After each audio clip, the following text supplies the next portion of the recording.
as of right now, everything that we have done, our b values have all been greater than 1.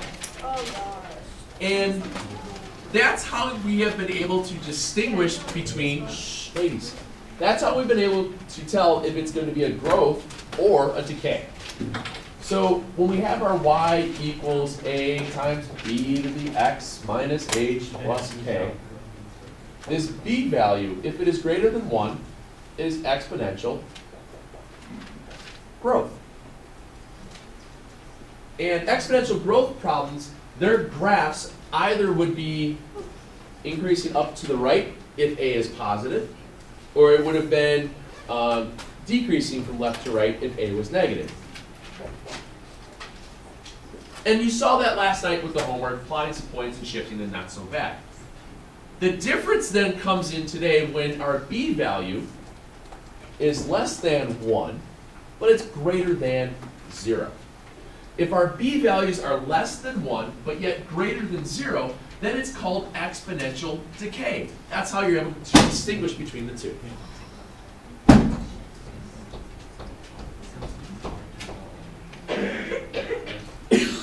Excuse me. So let's do this. Let's throw one of these, let's throw a quick function in our calculator so we can look at the graph. Gosh, this is so bright, it's awesome.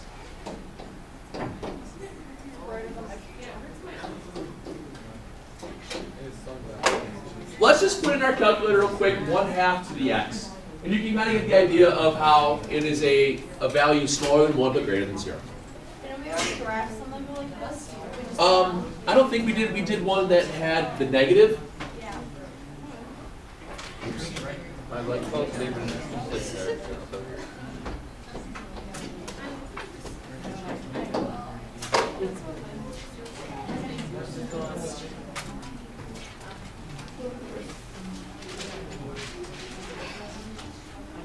Calculadora?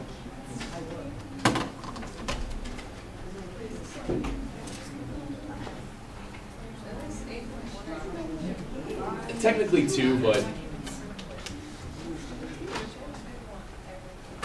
And then a lot of times what I'll do if I'm typing something in the calculator that it has a pretty quick decimal, I sometimes just use the 0.5 or 0.25, 0.75, something along those lines. If it is a terminating decimal, I will never put in 0.3 for 1/3. That's just bad damn jabba there. So then I'm use my fraction bar. So what I want you to notice is happening. What I want you guys to notice is that it's just going the other direction. Because if you think about it, if you've got a fraction and you're picking values of x that are negative, that means your exponent becomes negative. So what is 1/2 to the negative 2? That means you're going to flip your fraction and you get 2 squared, which is 4. So you're using these exponent rules, and that's why the graphs go different directions. Okay? Yes, ma'am. Excuse me. So, for if it were like a negative 1/2, would it just be reflected over? Exactly. I was just going to put that in there. Yep. If it was a negative 1/2, that means that your a value, again, your a value distinguishes between the if a is positive, it's down into the, it's doing this, and if a is negative, it's doing this. All right. So if you do the same idea, put that in the graph. Now that just means that my a value is -1. That's all.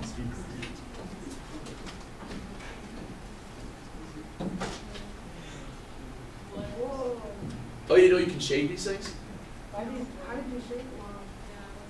If you go to your y equals, if you move over to the left and highlight this part here, you can change the dynamics of the curve of what it looks like. You can pick different a couple of ones. Sarah's like, can I? Light blue. There's light gray. Dark gray. I'm going to say. Black.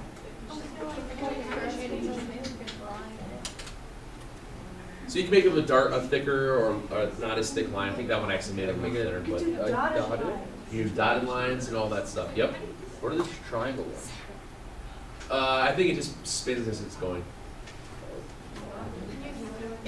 You have a calculator. Oh, that's right. She forgot where it is. Miss a little, miss a lot, right? Oh, what the heck? Which one do you use? The spin around one? I don't know. It's like Oh, that's just when you just shaded. You're shading above. You can pick the shade above the curve. You can pick the shade below the curve. Yeah, on the inside, outside of it. You do a whole bunch of stuff. Okay. You can actually shade.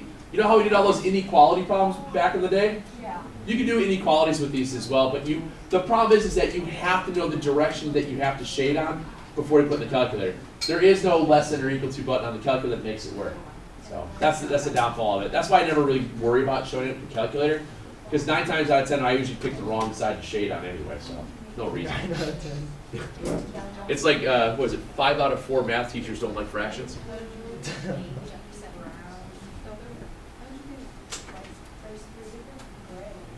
What? I thought you were gonna switch it. Why? The only thing that's different is this. Huh? Switching. Do one, and then we're gonna go and do some more. And I'm gonna talk. I want you guys to take a minute and do this one. All right, this is taking too long. Anyway, so I'm gonna start by plotting my. parent graph? Always plot your parent. Take your values that are easy to work with, and then go through it. So I have 1/2 to the -2 is 4. 4 times 5 is 20. 1/2 to the -1 is 2. 2 times 5 is 10.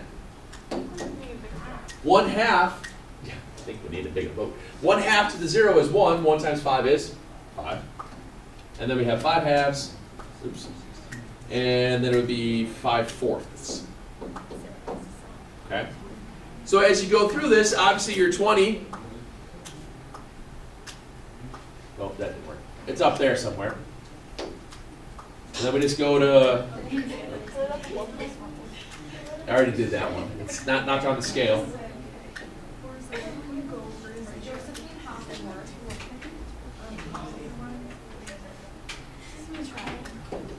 And remember, your original has your dotted. Did this problem have a horizontal shift? No, there was no H, but it had a K value. What was the K value? 2. So that means everything moves where? To the right. K, toward a Oh, pole. up 2. Oh, that's what I meant. There you go. And then this becomes solid. I usually mess up. That's cool. Very hard. What did when it said the x-intercept? The x-intercept of the parent function will be at A. The x-intercept of the shifted function would be your A value plus whatever your K is. I thought it was just supposed to be your K. Your asymptote's at K. Your asymptote's at K. Your intercept will be A plus or minus K when you have to do shifted. So our A value to start with was 5. We move that 5 up 2. That's why it's at 7. Or 7. Or 7. Wait, so. 7. Yeah. Did I do 6? What did we say? Yeah. All right, so let's make this more interesting. Exponential growth stuff. Let's get into a little bit. I'm going to talk. I'll probably talk about these growth models.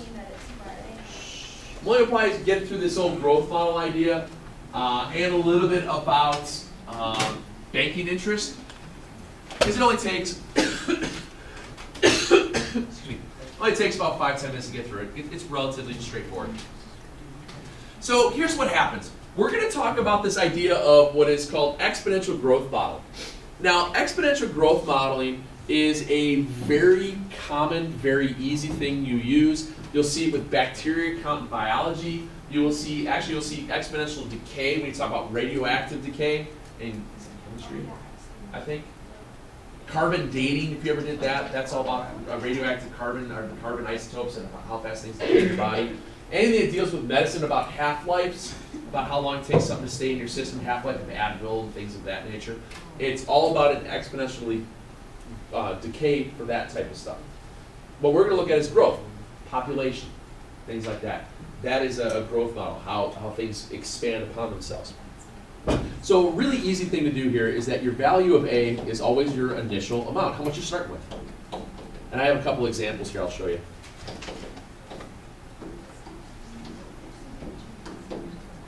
This value of R is always your rate that was a percentage, but we always write it as a decimal. Now, if your percentage is 12, what's your decimal? Yeah, 0.12. So you're going to do a lot of quick conversions about percentages to decimals. It's nothing crazy. It's, hey, it's a 6% rate of increase, which means it's 0.06, not 0.6. Things like that. Now take a quick look. If my junk in the parentheses is called the growth factor, that 1 plus R, if I take 1 plus any decimal that's, or any percentage that's a decimal, won't it always be greater than 1? That's why it is a growth model, because the B value in this case would be greater than 1. So this is a different way to write out an exponential growth model without an H and a K. What you're dealing with here is that you're converting your B value by taking 1 and you're adding in some percentage to it. Okay? That's all this comes from. That's all this comes from. Now, sometimes they're going to give you a growth rate of 1.7. That means what's your percentage of increase? 70%, exactly. So you might have to backtrack and read through the question about what things mean from time to time.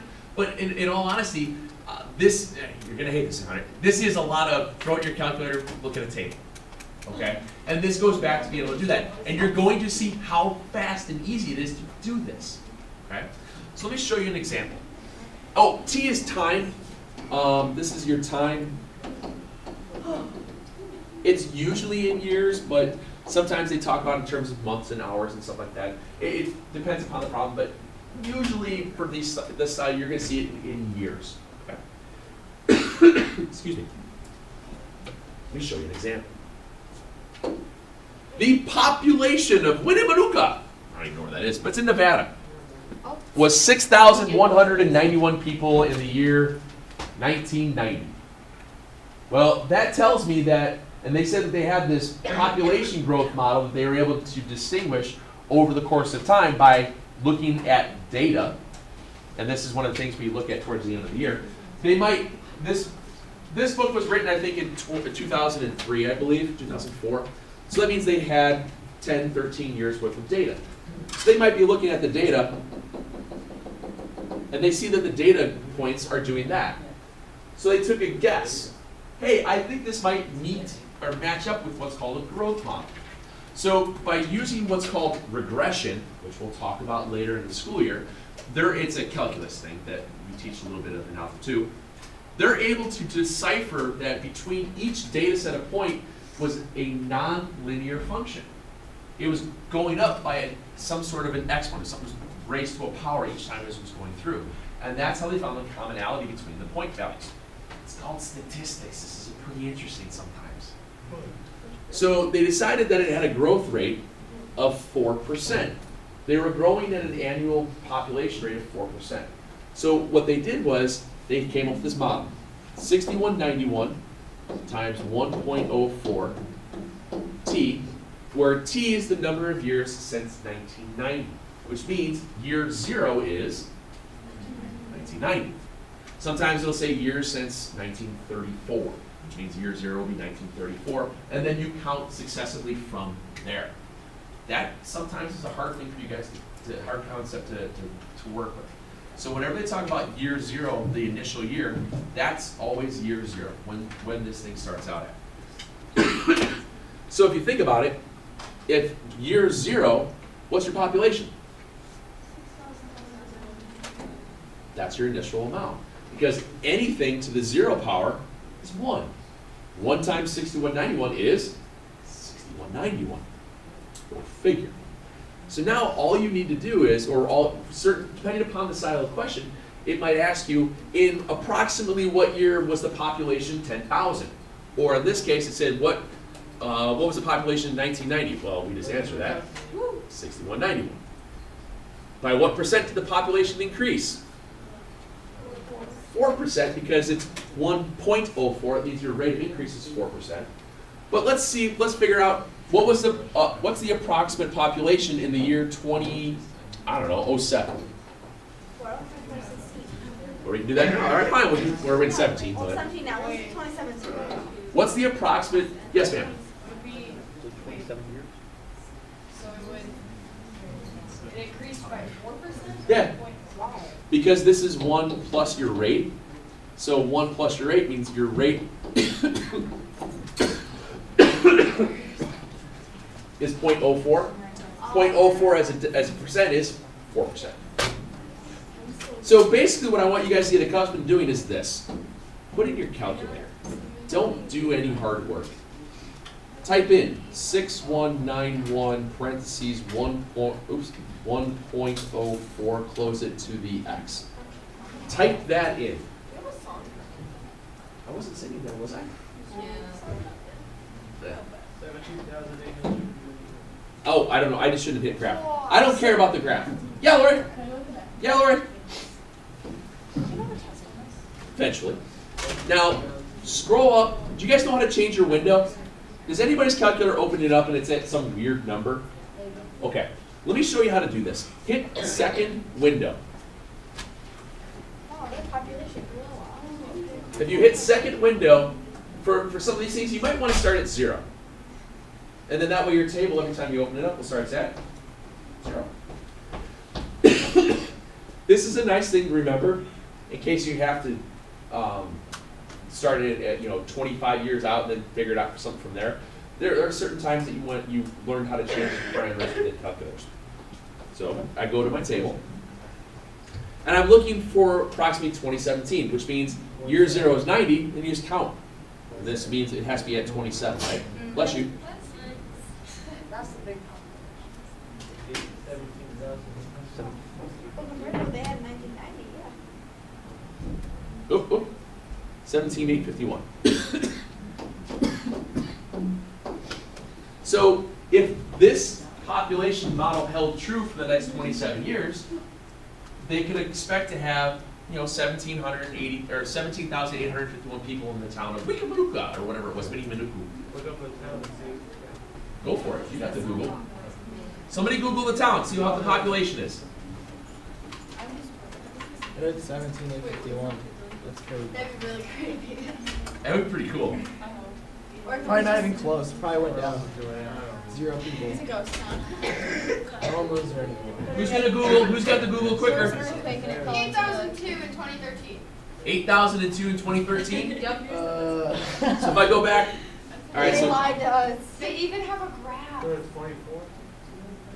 23? so they were only off by 7,000 people, but hey, that's close. They might have had a famine. Like double. In So, Ireland. Sarah. So that's the idea of what we can do with calculators to go through population stuff. Okay? It is a very excuse me. It's a very easy thing to use. Pretty quick. Another thing that we do with calculator stuff here is we talk about principal and interest and compounding interest, savings accounts, and different account accounts, things like that. So what happens here, this is another growth model because hopefully when you put money in a bank, your money makes money. How much money depends upon how much money you start by putting in the bank and how much a percentage the bank's going to give you and how often the bank compounds interest. Now, when you're talking about a compounding interest, do you know what that means by compound? Give out. Yeah. Basically, it tells you the number of times per year that they calculate the interest that's on your account. So some accounts compound interest yearly, Some compound interest semi-annually, which means how many times? How many is quarterly, 4, monthly, 12, bi-weekly, 6, 150. 152. bi-weekly? 100. How many weeks are in a year? 104. 52. So bi-weekly, It's 26. 104. 26. Oh, yeah, like 2 times a week. I thought you were lying. Okay, you might have never, all right. Bi-weekly, when you get paid bi-weekly, it means you're getting paid every other week. Twice every year. That's great. But then your checks will be smaller because you still get the same amount. It's not going to double your pay. So basically what happens here is that you have this A value is your total. Your P is what you call principal, is how much you put in. Your starting. Is it LE or AL? It's AL, isn't it? It's AL. It's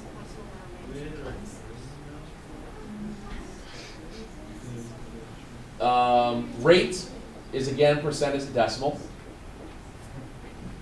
N stands for number of times compounded. And obviously T here will be in years. So it's important as you start to think about putting money in a savings account, or if you want to start saving stuff for college, or even when you have kids, if you want to start putting money away for them, what kind of accounts you want to start looking at, what's going to be your biggest bang for your buck in the long run, things like that. So let's say that your grandma and grandpa left you or gave you $1,000 for graduation. Woohoo! Go to Sizzler. What? You never heard we go to Sizzler, we go to Sizzler. What's that? What's Sizzler? Sizzler was a restaurant that basically was kind of like the pioneer of the salad bar, and they were a place that you would go to, and you'd go up to the counter and you would order a steak and a salad bar, and it was pretty classy joint when you get in there. You get a steak. Well, first of all, you go up there, you order. I like this steak. And they go, all right, we'll cook it for you. But here's your plate for your salad bar, and they had salad bars. You're like, what? You have look at all this food. I can go up and just pick salad stuff, and then you're gonna get my steak. So Sizzler, in the movie White Men Can't Jump, if you've never seen that, they win something, they have money, like we go to Sizzler, we go to Sizzler. So it's a joke for people my age of saying, when you get money, we go to Sizzler. Shut up. So you get $1,000 and you want to put it in an account, and let's say your bank offers a couple of different things. Your bank's going to will give you number of times compounding. So your bank's going to pay you 3%, and you get your choice. Do you want to compound daily, monthly, or yearly? Wouldn't it be wouldn't you want to be daily? So that you can, like, if you take money out. So what I want to do here is show you guys what happens, and I'm going to show you a quick way to type this stuff in your calculator. And you know how to overwrite equations in your calculator just by hitting the arrow button and rewriting it. So yeah, I'll show you. So this means that my initial amount, my principal amount is 1,000. What's my rate? 3%. So decimal wise, 0.03. I wish it was 30%. That'd be great. Now if I go I'm gonna do this in reverse. I'll go yearly as 1, and then I'll do monthly as 12, and then I'll do excuse me, at 365. And let's say that you get $1,000 when you are I don't know. When you graduate 8th grade, and then so we're going to get 4 years of your money in the account, all right? So your total time, we'll say, is 4 years. So we know then that our formula, if we wrote it out, is going to be our amount is going to equal 1,000. Would you mind? Oh, all right, here, never mind. It's going to be 1,000 And then I type in 1 plus our, what is it, rate? Yeah, it's rate first, right? I always forget. So it's 0.03. We'll do over 1 times 4. And then all we have to do is change out the 1s. Change them to 12, change them to 365s. Now, here's how I would do this in my calculator.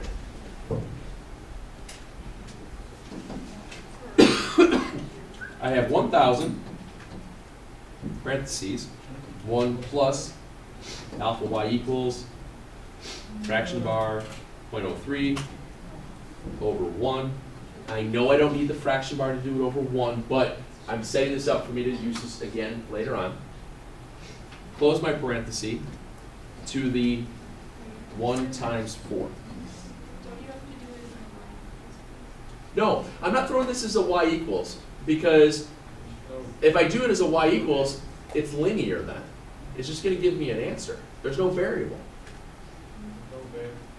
See what I'm saying? So now if I do this for, if I compounds yearly, after 4 years, I'm going to have a whole whopping $1,125.51. Exactly. Shut the front door. That tells me my money, what was it, $1,125.51? You guys all have seen Office Space, right? Should. You should have by now. In the movie Office Space, their big scam, this is no big spoiler alert here, was to take all these decimals in banking that you don't use and truncate it, dump them to a certain account. Well, over time, even thousands, hundreds of thousands of cents add up to full cents, and full cents add up to full dollars. Dollars add up to more dollars, and so on and so on and so on. So if you have not seen the movie Office Space, which I just found out second hour, that most of you weren't even alive when the movie came out, I went, When did it come out? 99. I was Yeah, not no. alive. Yeah, I was alive. Wow, I was You were alive? I wasn't. Yeah. That's a good replacement. It's a mistake. Yeah. Well, I that- see that part.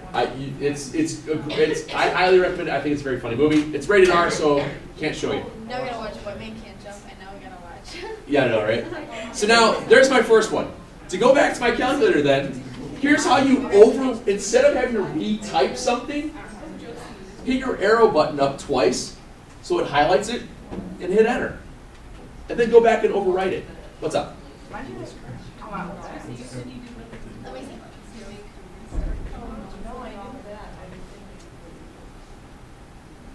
Oh, you did a plus. You get a multiply. Oh, that makes sense. That would suck if you only made $1. Here's $1. I got you $1. I say that all the time. And then you just over arrow it. When you overwrite stuff, sometimes you have to hit the, have you ever used the insert key? Second insert and just make a 2.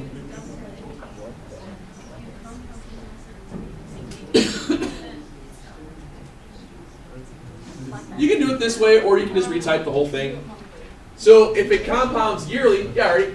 So always has to wait, put it instead of 12, we just get 10. What? Like instead of instead of 12, would it be like n? What do you mean? Like how would we do this? Well, you don't know how to solve for a variable. You don't know how to solve for an exponent, do you? So don't worry about it. It's going to tell you what's your amount, or I might ask you what do you have to put in to get something out of it. But as of right now, you don't know how to solve for an exponent, so I can't ask you those questions yet. Give me a couple of weeks and I'll be able to. We're on the like, we just have the formula and the number we put in. Just Maybe. So if I do it this way, I've got 127.33.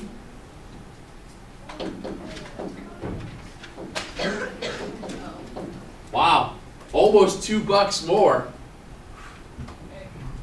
Every penny counts. $2 can be the difference between eating dinner or not.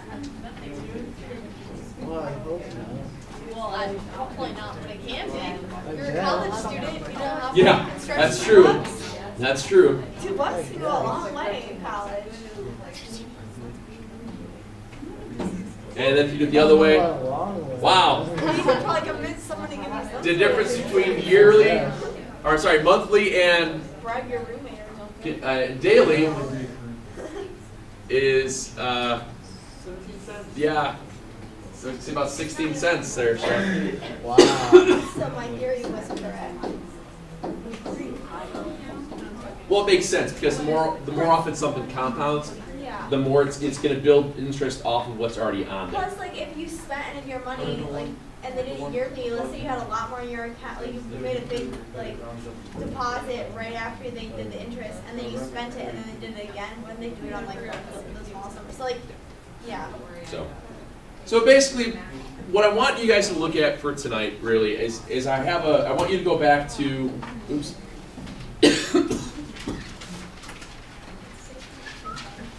All I want you guys to do this evening are these 4 graphs of decay out of section 8.2.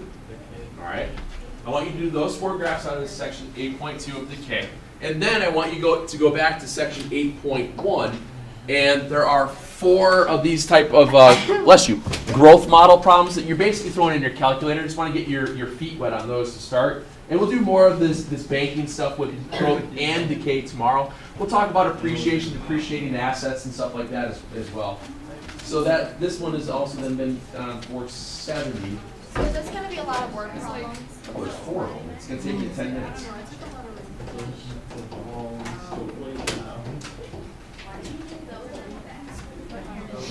So on this chunk here, there are 4 separate word problems. Each one of those says graph the function. Don't graph the function. All right, so there are going to be 8 questions then, instead of 12, out of these 4 problems. It is quite literally what's the initial amount, how much is there after so much time. It is throw it in the calculator, use your table. That's what I want you to work through, okay? That's what we're starting with today. We'll build more of this tomorrow. We'll do more banking ones. We'll talk about...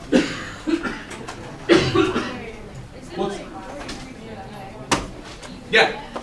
No, it's all of them, but there are certain ones that say graph. So if it says graph, just don't do that one. Yes. Yep. So you got 4 decay graphs to do. You got your graph paper, and we got those basically 4 word problems.